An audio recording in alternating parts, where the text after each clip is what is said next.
School में जब तुम मुझे क्लास बंद करते देख मुझे हक से डांटते तो मुझे तुम्हारी डांट बहुत अच्छी लगती।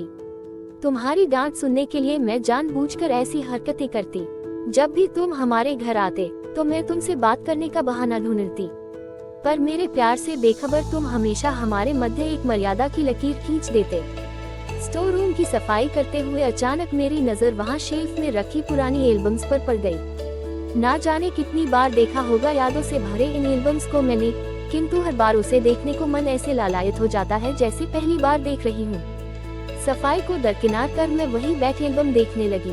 परिवार, बचपन, दोस्त, सहेलियों के साथ स्कूल कॉलेज की खूबसूरत यादों का अनमोल संग्रह था उन एल्बम्स में। उन्हीं तस्वीरों में कुछ तस्वीरें मेरी और तुम्हारी भी थी।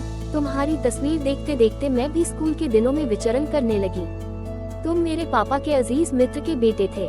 हम एक साथ एक ही स्कूल पढ़ते थे। तुम मुझसे 1 साल सीनियर थे। पता नहीं तुम्हारे व्यक्तित्व में क्या कशिश थी कि मैं मन ही मन तुमसे प्यार करने लगी।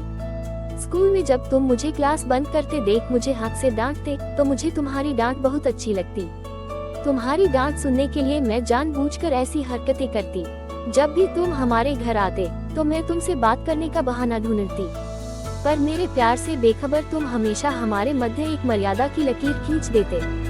मुझे समझ नहीं आता था कि क्या तुमने कभी मेरे दिल और आंखों की भाषा पढ़ी नहीं या फिर पढ़ना नहीं चाहते थे। मैं जितना तुम्हारे नजदीक आने का प्रयास करती तुम उतनी ही दूर चले जाते। मुझे बहुत बुरा लगता। इसी आँख मिचौली में बीतते वक्त के साथ तुम्हारा प्यार मेरे दिल में और गहरा हो गया। कॉलेज के बाद हम अपने जीवन के नए अध्याय को पूर्ण करने में व्यस्त हो गए। तुम शहर से बाहर चले गए थे। वक्त अपनी लय में बढ़ रहा था। घर में अब मेरे विवाह की बातें होने लगी थी, पर मेरे हृदय पर तो तुम्हारा एक छत्रराज था।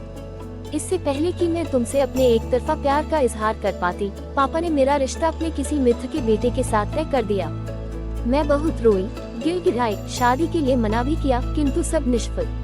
मैं बस अब शादी से पहले एक बार तुमसे मिलकर अपने प्यार का इजहार करना चाहती थी।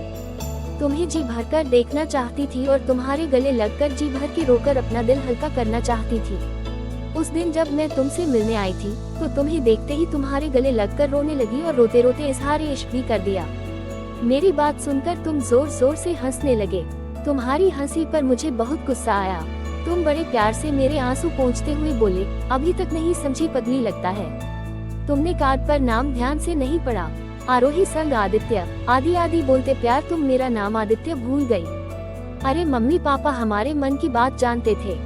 इसका मतलब तुम हाँ आरोही, तुम्हारा प्यार एक तरफा नहीं है, पर मैं तुम्हारे पापा का विश्वास नहीं तोड़ना चाहता था, इसलिए चुप रहा।